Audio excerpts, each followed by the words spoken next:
On va maintenant s'intéresser à la navigation web. Donc là encore une fois, il y a encore des mises à jour qui sont en train de se faire derrière, hein, en arrière-plan, donc du coup forcément c'est un peu ralenti, la navigation est un peu ralentie. Voilà, je vais... Alors, ouais, partage ma position si tu veux, voilà. Donc là, je vais vous montrer rapidement aussi le rendu du clavier sur ce petit écran. Hop, voilà, donc c'est pas trop mal. Évidemment, moi je suis habitué à des écrans beaucoup plus gros. Donc du coup, les touches me paraissent un peu petites, mais bon, on peut difficilement en placer plus sur le même sur la même surface, quoi. Forcément, c'est un peu compliqué. Alors là, je vais vous montrer le chargement de mon blog, donc qui est un peu lourd avec pas mal de photos et de vidéos. Euh, on est connecté en Wi-Fi, donc ça devrait quand même être assez rapide. Voilà, comme vous le voyez, ça charge quand même plus ou moins rapidement.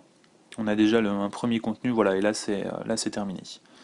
Donc comme sur la plupart des smartphones Android, quand on descend vers le bas, on a la barre de navigation là-haut qui disparaît, comme ça on est vraiment en plein écran.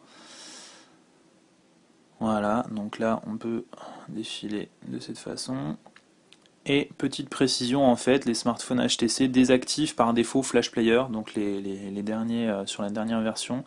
Voilà, donc du coup il faut réactiver.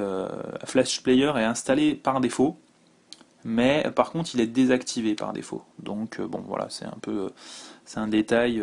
Plutôt que vous évitez à chercher pourquoi ça ne charge pas vos vidéos flash alors que Flash Player est bien installé, il faut tout simplement faire menu et activer. Voilà. Alors, donc là, voilà, on a normalement le contenu flash qui devrait être chargé, donc c'est-à-dire les vidéos, parce qu'il n'y a pas de pub sur le blog, donc c'est surtout des vidéos. Par contre, voilà, comme vous le voyez, ça met un peu de temps à charger, il faut vraiment laisser un peu le temps. On sent que le mobile est au maximum, qu'on commence à s'habituer à utiliser des dual-core, des quad-core, etc.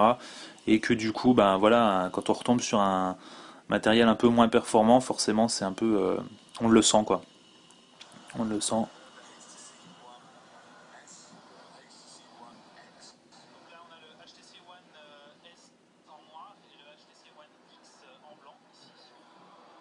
Voilà, donc là, comme vous le voyez, c'est un peu difficile de l'avoir en plein écran. Ça charge, ça lit, c'est un peu saccadé. En revanche, pour l'avoir en plein écran, c'est un peu difficile. Voilà. Une fois qu'on a réussi à appuyer sur la touche, ça va un peu mieux. En revanche, la vidéo rame toujours un peu. Donc c'est une vidéo en Full HD, mais je pense pas qu'il la lise par un défaut en Full HD. Mais comme on le voit, c'est un petit peu saccadé au début. Là, ça va un peu mieux. Pourtant, on est en Wi-Fi, donc ça devrait bien marcher. Voilà, on a quand même un peu de buffering, mais bon, ça vient peut-être aussi de la connexion Wi-Fi qui est pas forcément parfaite non plus. Voilà, ensuite au niveau du défilement, comme on le voit, c'est un peu compressé en fait, c'est même beaucoup compressé quand on défile. Tout est compressé pour pouvoir défiler plus vite et ensuite ça recharge. Un peu comme les photos des fois que vous défilez parmi plusieurs photos.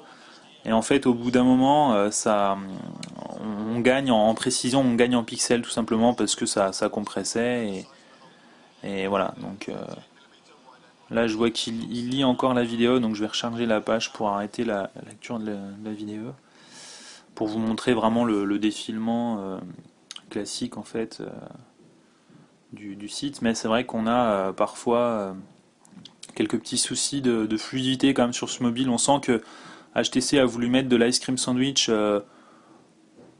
sur un terminal vraiment pas cher et forcément bah, il y a des compromis à faire à un moment donné au niveau de la RAM du processeur et du coup on est sur quelque chose de pas vraiment ultra rapide. Voilà, donc là c'est chargé. Au niveau du défilement, comme vous le voyez, faut que ça charge vraiment, enfin ça met un peu de temps en fait à charger les images, etc. Et même le texte est un peu flou. Ça répond en fait pas très bien. Donc ça vous fait cliquer un peu partout et nulle part. Donc comme on le voit, c'est un terminal qui fonctionne plutôt bien, qui est fluide dans les menus, etc. En revanche, il ne faudra pas lui en demander trop, il ne faudra pas surfer de manière intensive, il ne faudra pas vraiment voilà, lui en demander trop, espérer beaucoup des jeux, etc. Parce que c'est pas un smartphone très rapide, loin de là. Par contre, pour 300 euros, c'est un bon compromis, je pense. Ça vous permet d'avoir Android Ice Cream Sandwich directement. Par contre, n'espérez pas vraiment avoir les mises à jour ultérieures.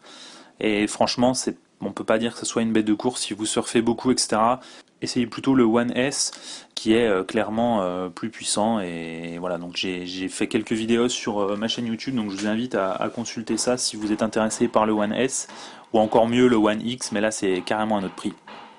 Voilà, donc merci de m'avoir suivi pour cette vidéo et à bientôt pour d'autres tests sur mon blog.